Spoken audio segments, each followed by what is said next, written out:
Madras chicken gravy ரொம்ப ஃபேமஸானது நம்ம சென்னையில். ஸோ முதல்ல வந்து சிக்கன் ஒரு 300 கிராம் கோழி எடுத்துக்கங்க, நல்லா கட் பண்ணுது எலும்பு சதையோட. தக்காளி ஒரு தக்காளி நல்லா நறுக்கிடுங்க. வெங்காயம் வந்து நல்லா ஸ்லைஸ் பண்ணிடுங்க. இந்த மாதிரி ஒரு வெங்காயம், ஒரு 4 to 5 வரமிளகா நல்லா கட் பண்ணிடுங்க. மல்லித்தலை ஒரு 3 ஸ்பின் எடுத்து நல்லா கட் பண்ணிடுங்க. லெமன் 1/4 துண்டு, பூண்டு ஒரு 4 பூண்டு நல்லா பொடியாக நறுக்கி சாப் பண்ணி வச்சுருங்க. இஞ்சி வந்து ஒரு 1/4 துண்டு இஞ்சி எடுத்து நல்லா இந்த மாதிரி பையனாக சாப் பண்ணி வச்சுருங்க. 2 டேபிள் ஸ்பூன் மிளகாத்தூள், 3 டேபிள் ஸ்பூன் மெட்ராஸ் கறி masala.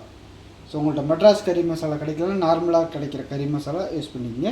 3 table spoon, 1/4 table spoon மஞ்சத்தூள், 1 டேபிள் ஸ்பூன் உப்பு. ஸோ உங்களுக்கு தேவையான அளவு போட்டுங்க. சோம்பு ஒரு 1/4 டேபிள் ஸ்பூன், எண்ணெய் வந்து ஒரு 3 டேபிள் ஸ்பூன். முதல்ல இந்த கோழி எடுத்து இந்த மசாலாவோட போட்டுடணும். போட்டு நல்லா மேக்னேட் பண்ணி ஸோ இந்த மாதிரி லைட்டாக தண்ணி இப்படி லைட்டாக தெளிச்சிருங்க. தெளிச்சுட்டு நல்லா இப்படி மேக்னேட் பண்ணி இது கூட இருக்க லெமன் புழிஞ்சு விட்டுருங்க. ஓகே, இந்த மாதிரி நல்லா விளைஞ்சி ஒரு 1/2 hour அப்படியே இருக்கட்டும். அதுக்கப்புறம் சமைப்போம். அதில் எண்ணெய் வச்சு எண்ணெய் நல்லா சூடாகட்டும். சோம்பு,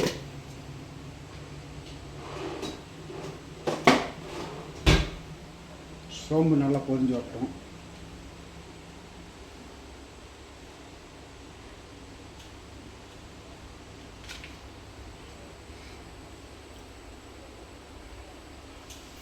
ஸோ நல்லா பொரிஞ்சானே வரமிளகா போட்டுங்க. போட்டு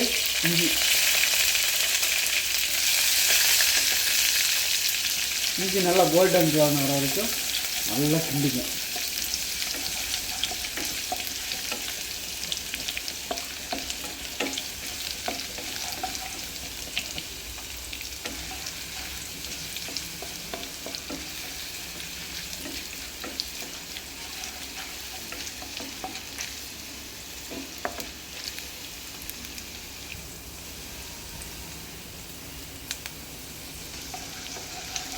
நீங்கள் வந்து இஞ்சி வந்து சோம்பு போட்டு இஞ்சி போட்டு அதுக்கப்புறம் கூட வரமிளகா போடலாம், இல்லை வரமிளகா போட்டுட்டு கூட போடலாம்.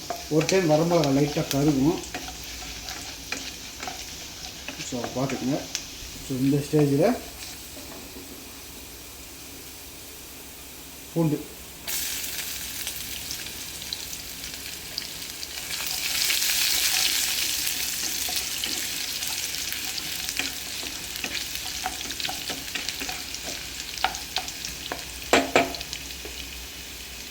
பூண்டு நல்லா ப்ரௌன் ஆனா வெங்காயம்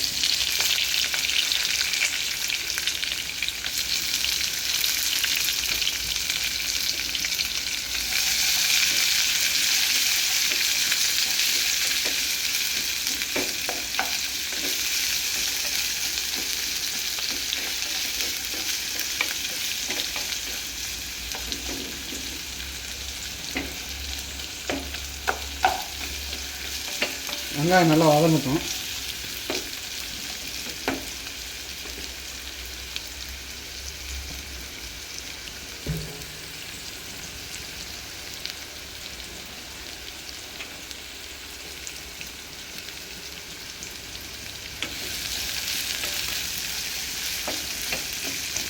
ஒரு 2 minutes நல்லா வதங்கட்டும். வெங்காயம் நல்லா ப்ரௌன் ஆகட்டும். வெங்காயம்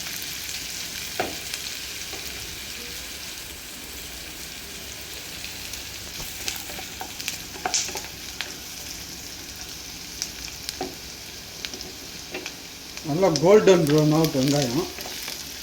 அப்போ தான் உங்களுக்கு நல்ல ருசி கிடைக்கும்.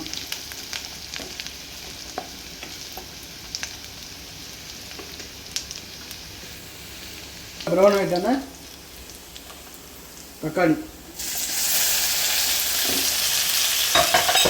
தக்காளியை போட்டு நல்லா வணக்குங்க.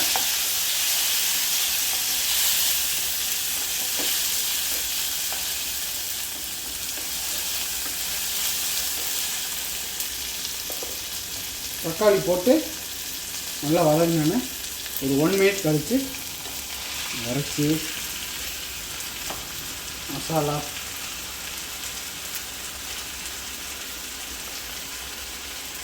½ அன் ஹவர் கழித்து மசாலா போட்டு நல்லா மிக்ஸ் பண்ணுங்கள்.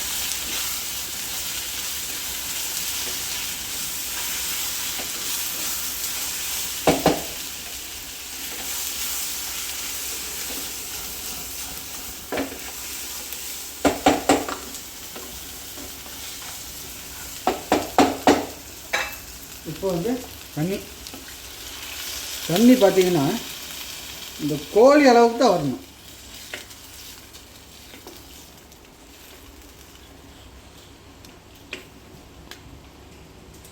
இந்த கோழி இருந்த அளவுக்கு தான் வரும். ஸோ இந்த அளவுக்கு வச்சோன்னா சால்ட்டு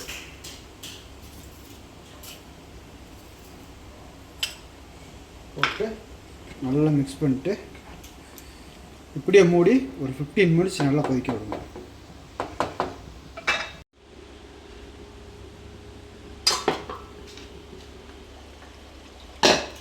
15 மினிட்ஸ் பக்கம் ஆயிடுச்சு. இப்போ மல்லித்தலையை போட்டு கிண்டி வதக்கிடுங்க. ஸோ இங்கே பாருங்கள் கிரேவி வந்து நல்லா டைட்டாக இருக்குது. ஸோ இந்த மாதிரி தான் இருக்கும்.